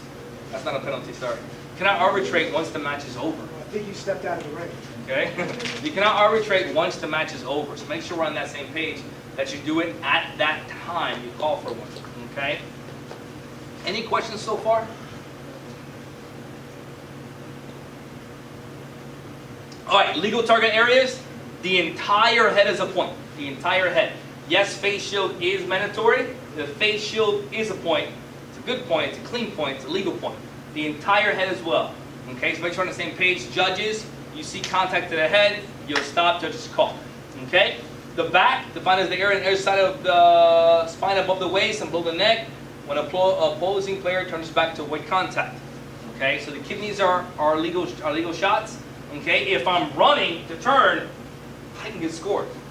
So make sure you understand that. Fighters, you can get scored on by running in the ring. Okay? Front upper torso, you guys know there are points here, and then the sides. These are all legal target areas. Anything below the waist is not a legal area. Shoulders is not point. Sure. That's a point. Yes, sir. Back, top, sides, forehead, face. Neck, of course, no. With Would proper they go- technique. Will they get a warning for boot to boot? Yes, those sweeps are not allowed. Okay, everything above the waist. And they say proper. Access the front leg. None. No sweeps. Boot to boot, no. No boat to boot, no ground fighting, none of that. All stand up. Okay? Are we Yes. dividing the shorts and the top? That would be the judge's discretion, center judge's discretion. It's not, this year is not a it's not a division. Good question, it's not a division, the center's discretion. What about scoring on the floor if they fell down and they want to score? No, so there's no, once a fighter goes down, stop, stand back up. Okay, if I trip and fall, stand back up and keep going. If you see, as a center, I'm falling to avoid contact, he goes to blitz and I jump on the floor, it's a penalty point, he's gonna get a point. Okay, but the fight stops. What is down? Elbow, knee, all that's down.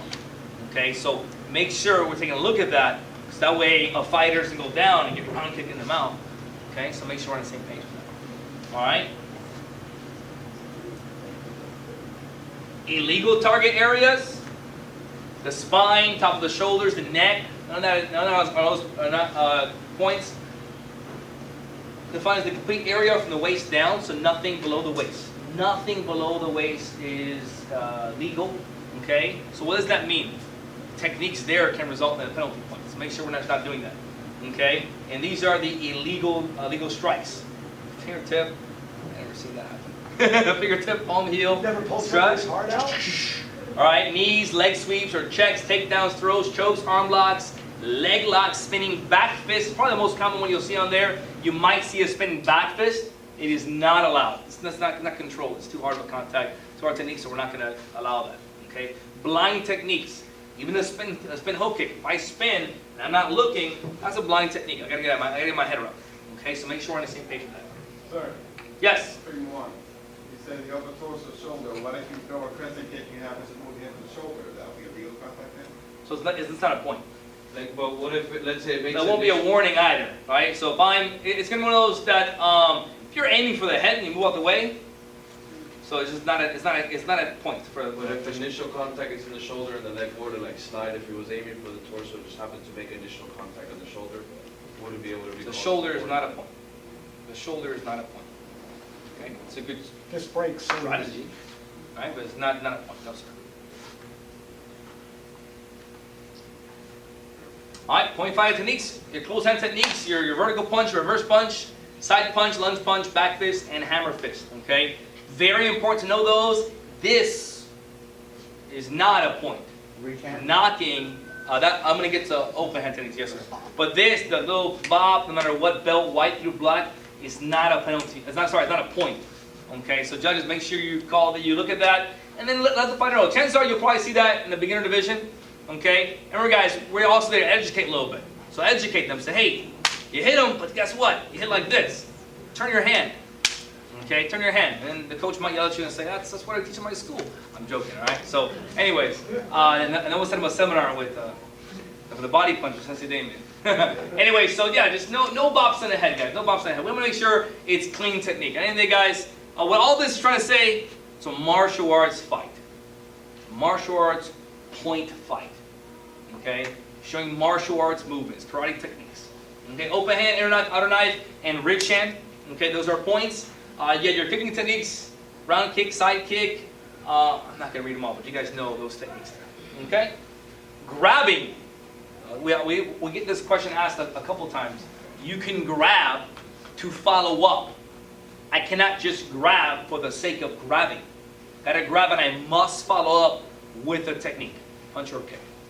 Okay, so make sure it's not an uncommon rule. It's always been there. Make sure we're addressing that. Techniques may be done with a spin so long as the person attacking is looking at their opponent. What we were saying about blind techniques a few minutes ago. Leg techniques may also be done with a jump, skip, or a double fake. Okay, so flying side kicks and jump snap kicks are techniques. All right, so it's weird. It's not in here. We gotta go over that. The point values. We totally skipped over this slide. So go over the point values, but Yeah. then let's talk about. Yep. All right. So point values. All right. All punches, all hand techniques scored in legal area is a 1 point. Punch to the head, punch to the chest, punch to the stomach, 1 point. All kicks to the body, okay, lead leg kicks to the body, okay, are going to be 1 point as well. Kicks to the head are going to be 2 points. Okay. Jump spinning kicks to the head, jumping, are going to be 3. Okay, so make sure we're on the same page. 1, 2, and 3. Okay, and as a judge, that's how you need to call as well. Judge, make sure that's how you call as well. Okay, so 1, 2, and 3. Still 1. Yes. Yes. Just to the head. Yeah, to the head is a 3. Any kick to the body is a 1. Any kick front leg or back leg and kicks to the head is 2. No, you can't. No ground fighting, cartwheels. Okay, I know Mr. Boris, I can't even do cartwheels. Why is that illegal?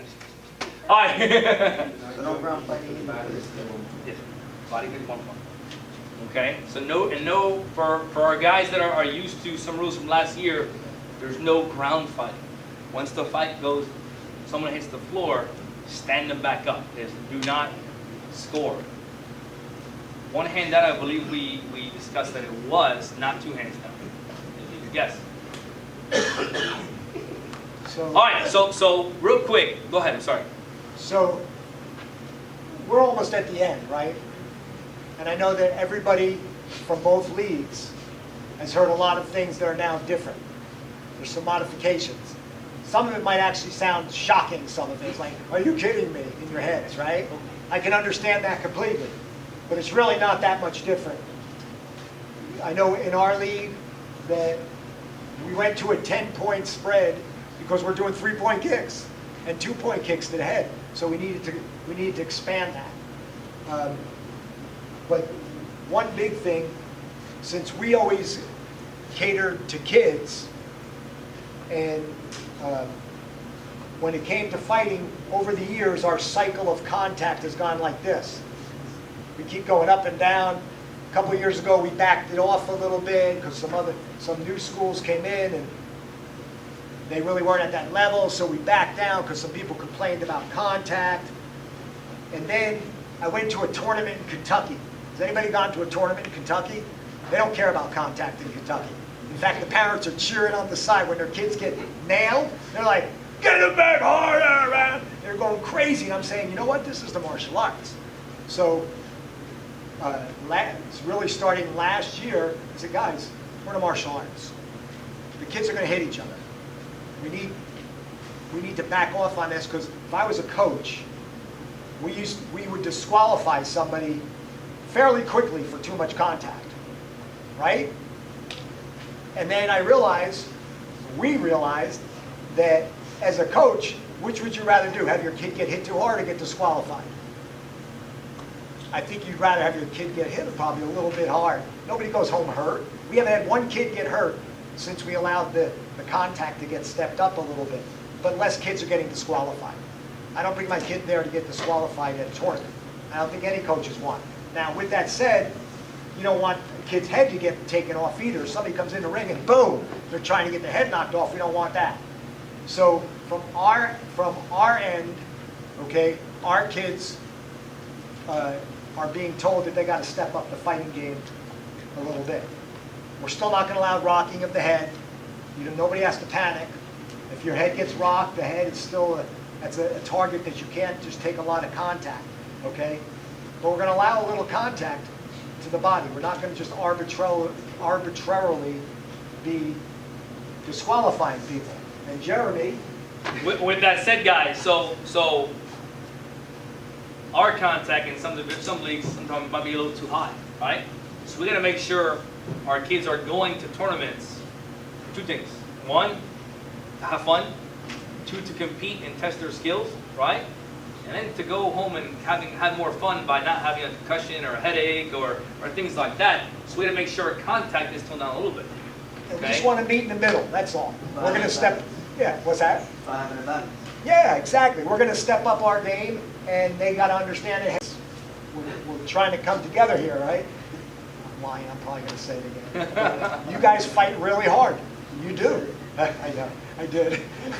2 pushes for every time. Yeah. I'm gonna get big chest. Yeah. So bottom line is, we know we're going to step up our game. So if that's a concern for anybody, we got to step up our game. Guys, we got to step up our game with it. But we're not still, our goal is still safety. Yes, sir. So how that should just be on the center coach, on the center can get more or less cut off. Because we say rocking the head, you know, but rocking the head, there's techniques that will push the head back. I think rocking the head is cocking back. I think the center referee that we're picking, right, that we're picking qualified center referee, we'll know what's the difference. We sure hope so. It's not going to be perfect, I'll tell you that. We hope so, because there is, a kid rushing with a back fist will rock the head back. There's also sometimes you can hit somebody and the head doesn't even move, and they can drop like a ton of bricks. Exactly. Right? So Boom, it and should that be shock is inside. I mean, I can see a back fist being thrown and you're not at least pushing, the person back a little bit, or stuff like that. You can- Normally, The difference is, a good referee should be able to tell the difference. And we, on the way here, we talked about it. One of our goals is going to be to start more separate training. A few years ago, we started center referee training, and then it kind of got away from us. We want to create protocols for centers just to come to a meeting like this, but it'll be more intense. We'll focus on. I mean, you cannot throw a spin. You cannot throw a spin hook that we're giving now 3 points away without some. There's no way you can throw a spin hook and the person's not even going to be touched. Well, no, now they're going to get touched. Right. It's going to make them go back. So I think what the purpose of the last few seconds, guys, is to, squash the elephant in the room, right? You guys we're all saying, okay, so I was me saying, you guys, kick is this, right? Maybe not hitting as hard as they need to. Last time, right? And then blitz, we're hitting a little too hard, right? And so the idea is, at the end of the day, to make it safe and fun for the kids and meet right in the middle. In the middle, we want the kids to fight, right? So, but it's going to be, and so everyone, if you're going to go to a tournament and say, wow, it's going to be perfect, don't show up then, right? Because it's not going to be. It's not going to be. There's going to be some calls that maybe we need to retrain and tell that center, hey, you didn't really hit him hard, man, what's up? And then there's going to be calls where you say, ooh, you gave that a point? The kid's mouthpiece is coming out the back of his head, right? So there's going to be calls in both times that both sides are going to be spoken to, okay? And so we have our arbitrators, we have Murray Lamb, we have Herman Ross. Both of them are going to be there, and both of them are going to be noticing things. And if we see a judge that perhaps could be doing a better job, guess what? We have plenty of officials. We're going to nicely pull the guy out, maybe talk to him about the rules, the girl out, talk about the rules, and see how we can do better, and have another official there. Okay, but at the end of the day, it's about going there with open mind, okay, understanding that there will be some clear differences, okay, and there will be some mistakes. That's the bottom line. I don't care what league you're in. The judges, right? How are we making the call? I know I'm not judging. I just, So it's a good, I know you're going to bring this up, so it's a good question. So, how we the call, you know exactly what I mean. So what we agreed is judges must say stop and call. They are not going to say stop, call. No, stop, call. Immediately out. Okay? We're not going to wait for the judges to reset. Judges can call straight from whatever position they are in. I think that's what you were main concerned with, is maybe having to get back to your side takes too much time. There's, I don't talk about legal, I talk about the individuals. That man, stop. Yeah, they're figuring it out, right? All right, judges, are you ready? Are you sure you're ready? Okay, ready? Now you're gonna call. The bottom line is, we told, when we went to most points in a certain amount of time period, at those meetings, we said to our judges, okay, since time is running, we don't have time for you to run back, You stop where you're at, and we make our call. We told everybody to do that. But after 24 years, people are still sometimes some people go back to their position. And I don't care if they're running back to their position, but it's judge's call. They have to make their call. We're not going to wait 10 seconds to make a call. So to your point, right, I'm gonna put it on the coach's hat. My coach's hat is this. I see this happening. Okay? Guys, get officials step up. You can always arbitrate and ask. And what you can do is say, hey, can you just take a look at this ring? It's all about the approach. Can you take a look at this ring for me, please? Seems like it's taking like forever to make calls. All right? And so we're looking, we'll say, you know what? I mean, he's taking a half a second. I'm not sure how much faster you want him to go. Or, yeah, you know, you're right. He's a lot of time's being wasted here. So we can address the situation. But then, guys, it's all about coaches approaching from the right point of view. Officials are approaching from the right mindset as well. Okay, and officials, coaches, scorekeepers, we're all on the same team. Okay, it's not them the competitor and you the official or vice versa, whatever. So you're also there to help the competitors too. If you an official see any infractions to the rules going on in rings, you the official escalate that situation. I'm not saying go into the ring and call them out. That's not what I want to do. Ask the situation to an arbitrator, okay, which won't be me. Ask it to an arbitrator, and that way we can talk about that situation and handle it right then and there. And remember, respect works both ways. Okay, we can't expect the kids and the coaches to just, you have to respect us, but we don't have to respect you. It's both ways, everybody on it. So remember that there are guests. Having worked with Disney now for 20 years with an event, I have learned a lot from them. You know, in martial arts, we don't ever do everything in a corporate kind of a way. And Disney, everything is done in a corporate kind of way, but they kind of opened my mouth. They kind of opened my eyes to different things professionally that we can do to keep our guests happy. They don't always say yes, but there's a way of saying no that doesn't make somebody feel disrespected either. Just remember, they're your guests. And if you're in the heat of a moment of something, it's sometimes really hard for the person who's in the situation to say something the right way. That's a good time to get somebody who's not involved. That's why people hire attorneys, because the attorney's not emotionally involved. But if him and I are emotionally involved in something, I'm better off saying, you know what, let me go get Murray, and walking away from it. Even though I want to say to him, you're out of your, whatever I might say. Get somebody who's not emotional to solve the situation so we can keep it respectful amongst all of us. And down south, guys, so we said Murray and Herman Ross is going to be for the January tournament. Okay, down south we have different arbitrators as well. Okay, Sensei Murphy is vocal, asking us awesome questions. He'll be one. I know he's doing these trainings here. I think he's going to go up north next week and do a training as well, just to get more understanding about these rules. Okay. There's still a couple of slides on continuous sparring.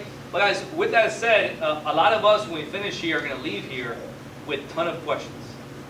Okay, good and bad, or it's okay. Ask, shoot us an email. Most of you have my phone number. If not, I'll give it to you. Call me, discuss it. We're not changing rules. We can talk about these rules and say, okay, that makes sense, or I'll agree to disagree, and we'll move on. The idea of a tournament, of these tournaments, you may not like or you may love a rule. All that matters is that we're competing using the same rules. It does not matter if you don't like 3-point kicks to the head, it's okay. But know that you can score it and they can score it. It's all the same. So we got to make sure that's the most important thing about this meeting is our officials and our coaches and our scorekeeper, everyone's on the same page and the same team, because everyone needs to play by the same rules. Whatever those rules are, for this year's going to be these set of rules, we got to make sure that we're playing by those same rules. And what does that mean universally? We're training by these same rules. Okay, in our sport karate classes and our team competition training, we're using these same rules so that way our competitors know, okay, this is what I have to do at a tournament because I've been training for it. Okay, so like I said, small changes from last year to this year, but it's such small changes that it's not like we're saying punches to the head are 10 points. So you can win with a reverse punch. It would be nice, but All right, so let's go to continuous sparring. What's up on that? So continuous sparring is a 90-second round. The rules in continuous are basically the exact same as point sparring, except we're not going to stop the match. We're going to judge it at the end of the match. Each judge is going to hold up their hands. You're going to pick who won the match. There's 3 judges. Somebody's going to win the match. The criteria for continuous sparring is going to be balanced hand and feet. You don't want 2 kids sitting in there and just and leaning on each other. In fact, as a referee, if they're in there and they're leaning, you should give them 1,001, 1,002, break them back up, bring them back out. Don't let them stand. They need to stand toe to toe. They need to be moving around the ring, and they need to use an equal attack of hand and leg techniques. It's got to be balanced. 2 is control of the ring. Who is controlling the fight? You know you can tell who's controlling the fight. Who's moving the other fighter around? Who's being more aggressive? Also, though, you have to be aware that some people control the ring by moving backwards. Every time that person's coming after them, bam, they're just picking them off. Every time they come in, they're fighting a nice defensive fight. I had a parent come up to me once and say, my girl was all over that girl. I said, no, the other girl, every time your girl came in, boom, boom, boom, she's getting peppered every time she came in. She never got a technique in. He couldn't get that in his head. But anyway, quality of technique. Good technique, not just a lot of techniques. And then the final part, the least important thing, where most people think it's the most important, is the quantity of technique. Okay? And it's in legal target areas. Just going like this, throwing a bunch of techniques is nothing. But me throwing 15 or 20 perfect techniques that if I really was a real kick fighting match, I could have let it go, that's what we want. Quality of the techniques. At the end of the match, we're going to stop the match. Judges call, you pick your person.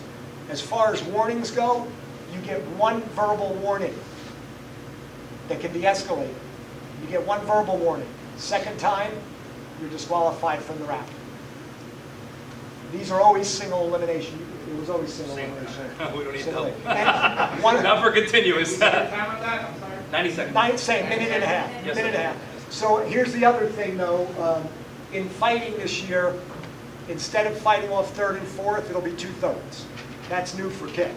So it'll be, if they, rather than fighting that last match, especially when we get to continuous, we started doing this in continuous. Kids are, by the end of the day, they're tired as heck. So it'll be 2/3. So that should not be a bad thing. They're going to get more points. When it comes to rankings, we didn't talk about this, but USA Sport Karate is going to be having rankings as well. So it'll be the first time that a fighter that's in 2 leagues, or an athlete in any of the divisions, 2 leagues, can actually get ranked overall. You used to be the Blitz champion or the kick champion.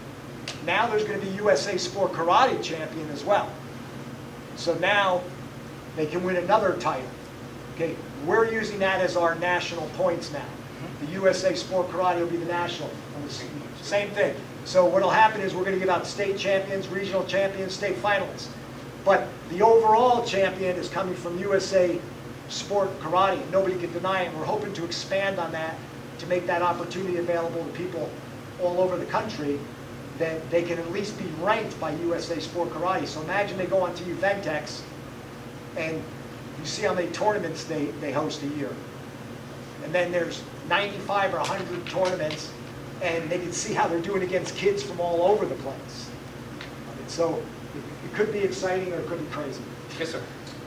Yes, I got a question. I have 2 daughters that signed to neither Blitz or kick because I really didn't know. So here's what we have. We sign up for. So here's the deal. At the kickoff, or any time, we came up with a $40 membership. That gives you membership in kick, Blitz, and USA Sport Karate. So you'll be a member in everything. Okay?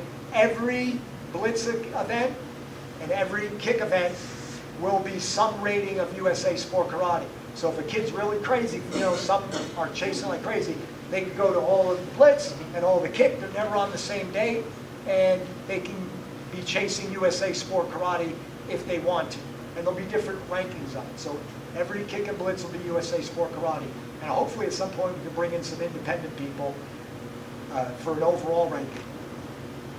So if you look at that, now guys, you guys might say, but why is that beneficial outside of just having clear rules across the league, you know? Well, if you look at January, take January for last year, right? There was a couple tournaments on the same day. So now we're taking that tournament, in this case, putting it under one roof. Okay, so we're really going to be the best athletes in Florida fighting against, or forms against, the best athletes in Florida. Okay, so now it's, you know, we're always like, well, I'm a kick champion, I'm a blitz champion. Well, that's great. Let's all champions, they can collide under one set of rules, one set of judges, and it's more competition. That's why we compete. That's why I compete. When we compete, I want to fight against the best. I want to do forms against the best. I'd rather get beat by somebody that's really good than just beat somebody that can't do it. That's no fun. But now, kids are going to have to step up their game. It's different. They're going to see new faces, and doesn't matter what league you're in, and forget kick and blitz. It could be. Is there another league in Florida? Oh, yeah. I'm sorry. So you didn't ask the right question. I'm just playing around. So at the end of the day, what was that? I forgot what I was going with. All right, here we go. Required equipment, guys. The same required equipment for all sparring. All sparring, same required equipment.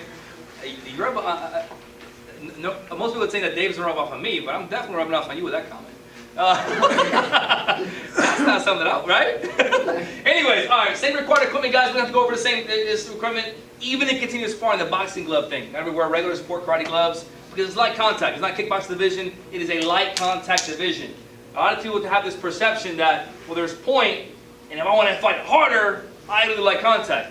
I think it's wrong. I think it's light contact, continuous fighting. You're going to take more shots. They have more controlled shots. It's not about going in there and knocking the person's head down and all that. So understand that just because I'm surrounding him with punches, okay, like he was mentioning, you might lose if you're getting picked off and hit by shots.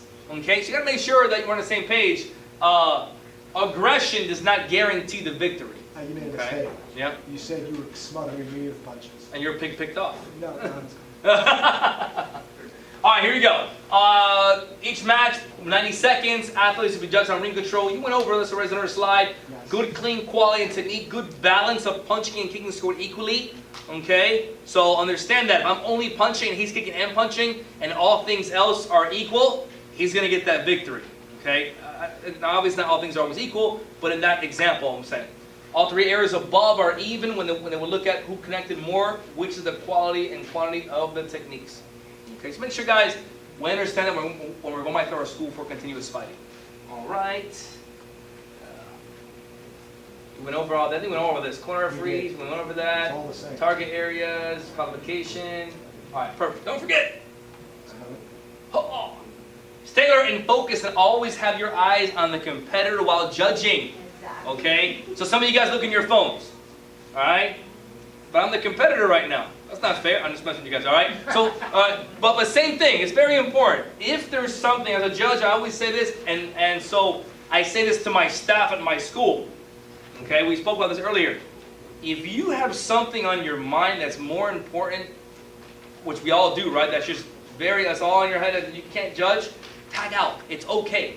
But you don't want, you're like, oh man, I'm waiting for my mom. She's going to call, my son. No, tag out, step out. Let someone replace you while you can focus on whatever's going on your phone. We don't want to be eyes down, eyes like, oh, my competitor over there. 100% attention on the competitor, the person in front of us. No matter how much screaming and yelling or how cool that kid is or how nice his uniform is or if that's your own competitor. All that should matter is what's in front of you. Look at the person in front of you competing, eyes up at all times. Okay? I'm going to address this as well. When you're writing notes or scores, wait to the end of that person competing. And then make your little dots with your notes. Okay, don't judge them 10 seconds into their form. Don't make notes, because you might have missed the best part of the form. All right, you may have missed the best part or the worst part, the mistake, whatever. Right. So watch the whole form. It's not that long. Watch the form. Then for about 5 seconds while they're bowing out, boom, next competitor. Okay, don't make notes in between. A lot of times, as a parent, as a coach, we see that, and though we understand they're making notes, we also look at how about you just missed 30 seconds of their form. How can you judge them? Judge the entire form, the entire routine. Okay? That's in fighting as well. All right. Do not make comments to parents or coaches about competitors in any language. All right? So no matter what you speak, okay, you are a certified official, USA Sport Karate official, and we need to be professional and courteous and non-biased, because you never know who is listening. Now that goes both ways. It's not just talking to them about just hanging out. You're also not answering any questions of how or why did you give my son or daughter that score? Okay, moms and dads ask that question, and there's no good answer. All right, guys, revert them back to their coach. Okay, tell them, well, the score I gave was a 9 whatever.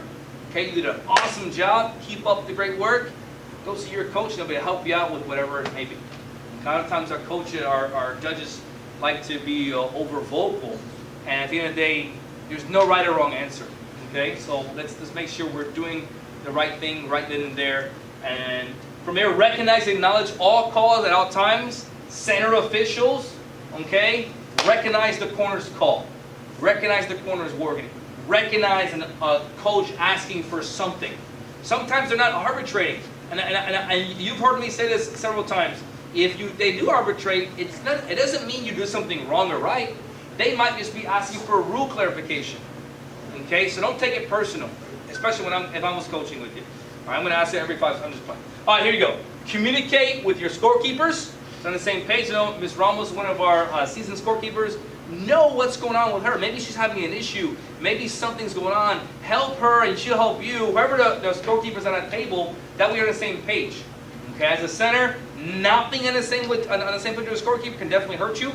Being on the same page with them will make your ring run that much faster. Okay, that much better, more smooth. Okay, it's like having the right team. Acknowledge and respect the coaches. They are someone to somebody, a student, instructor, parent. Respect those both ways. You heard Mrs. Flora address that. Okay, everyone in that room, no matter how upset or whatever you get, give them respect. The respect they deserve on a call, on a point, on a point of view, on the rules. Just give them the respect that they deserve both ways. Okay. All right. Here's the fun part. Questions. Questions on what we talked about today. Refereeing and that sort of thing. There's some people may have other questions. If you're a promoter or something, and you have other concerns or questions or whatever it is, let's do that at a different lunch.